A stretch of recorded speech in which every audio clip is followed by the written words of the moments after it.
This is How the Grinch Stole Christmas by the Doc Seuss. I'm going to wrap this book for you all.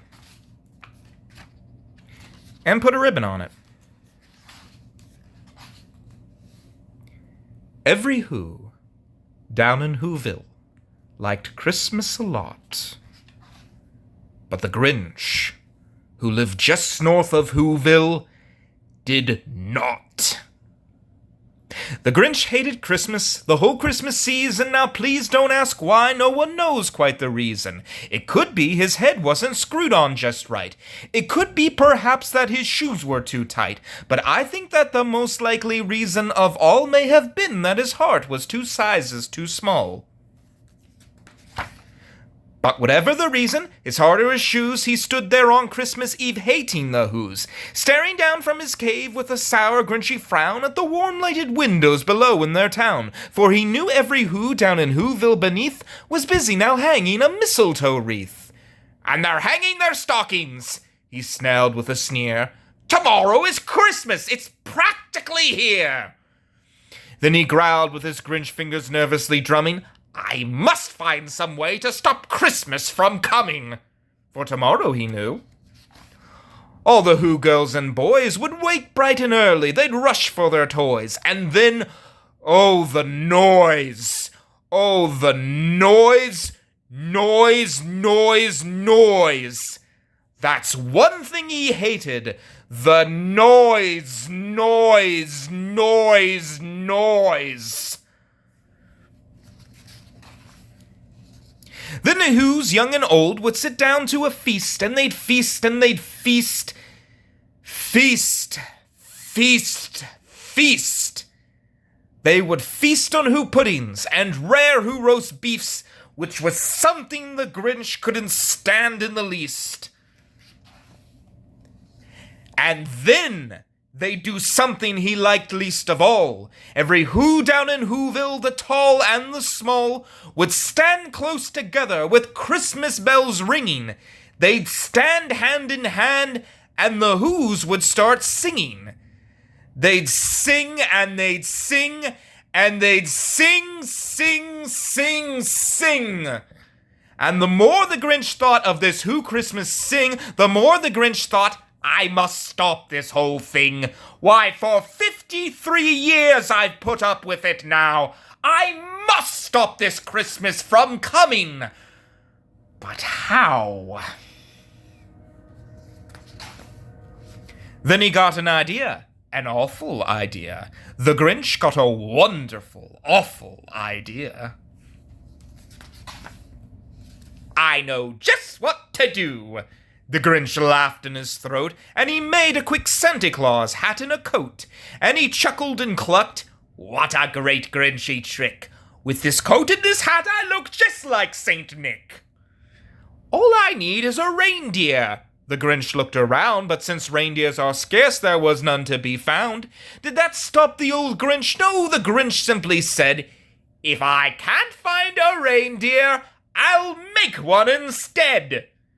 So he called his dog Max, then he took some red thread and he tied a big horn on the top of his head. Then he loaded some bags and some old empty sacks on a ramshackle sleigh and he hitched up old Max. Then the Grinch said, "Get up!" And the sleigh started down towards the home where the Whos lay a snooze in their town. All the windows were dark, quiet snow filled the air, all the Whos were all dreaming sweet dreams without care. When he came to the first little house on the square, "This is stop number 1, the old Grinchy Claus hissed, and he climbed to the roof, empty bag in his fist. Then he slid down the chimney, a rather tight pinch, but if Santa could do it, then so could the Grinch. He got stuck only once for a moment or two, then he stuck his head out of the fireplace flue, where the little Who stockings all hung in a row. "These stockings," he grinned, "are the first thing to go." Then he slithered and slunk with a smile most unpleasant around the whole room, and he took every present. Pop shotguns and bicycles, roller skates, drums, checkerboards, tricycles, popcorns, and plums.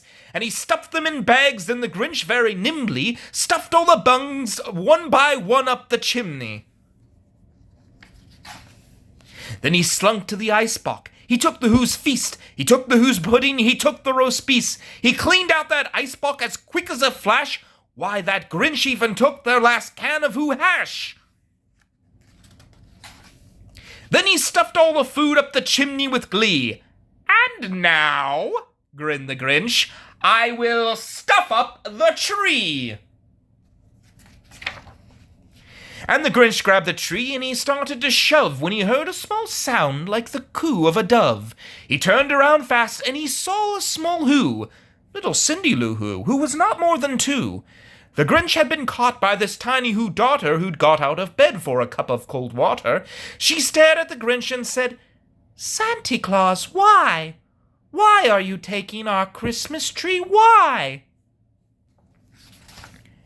But you know that old Grinch was so smart and so slick, he thought up a lie, and he thought it up quick. Why, my sweet little tot, the fake Santa Claus lied. There's a light on this tree that won't light on one side, so I'm taking it home to my workshop, my dear. I'll fix it up there, and I'll bring it back here. And his fib fooled the child, and he patted her head, and he got her a drink, and he sent her to bed. And when Cindy Lou Who went to bed with her cup, he went to the chimney and stuffed the tree up. Then the last thing he took was a log for their fire. Then he went up the chimney himself, the old liar. On their walls he left nothing but hooks and some wire, and the one speck of food that he left in the house was a crumb that was even too small for a mouse. Then he did the same thing to the other Who's houses, leaving crumbs much too small for the other Who's mouses. It was 1/4 dawn, all the Who's still abed, all the Who's still a snooze when he packed up his sled. Packed it up with their presents, the ribbons, the wrappings, the tags and the tinsels, the trimmings, the trappings. 3,000 feet up the side of Mount Crumpet, he rode with his load to the tip-top to dump it. Po-po to the Who's, he was grinchiously humming. They're finding out now that no Christmas is coming. They're just waking up. I know just what they'll do. Their mouths will hang open a minute or two. Then the Who's down in Whoville will all cry boo-hoo. That's a noise, grinned the Grinch, that I simply must hear. So he paused, and the Grinch put his hand to his ear, and he did hear a sound rising over the snow. It started in low, then it started to grow. But the sound wasn't sad. Why, the sound sounded merry. It couldn't be so, but it was merry, very. He stared down at Whoville, the Grinch popped his eyes, then he shook. What he saw was a shocking surprise. Every Who down in Whoville, the tall and the small, was singing without any presents at all. He hadn't stopped Christmas from coming. It came! Somehow or other, it came just the same. And the Grinch, with his Grinch feet ice cold in the snow, stood puzzling and puzzling. How could it be so? It came without ribbons. It came without tags. It came without packages, boxes, or bags. And he puzzled 3 hours till his puzzler was sore. Then the Grinch thought of something he hadn't before. Maybe Christmas, he thought, doesn't come from a store. Maybe Christmas, perhaps, means a little bit more. And what happened then? Well, in Whoville they say that the Grinch's small heart grew 3 sizes that day. And the minute his heart didn't feel quite so tight, He whizzed with his load through the bright morning light, and he brought back the toys and the food for the feast. And he himself, the Grinch, carved the roast beef.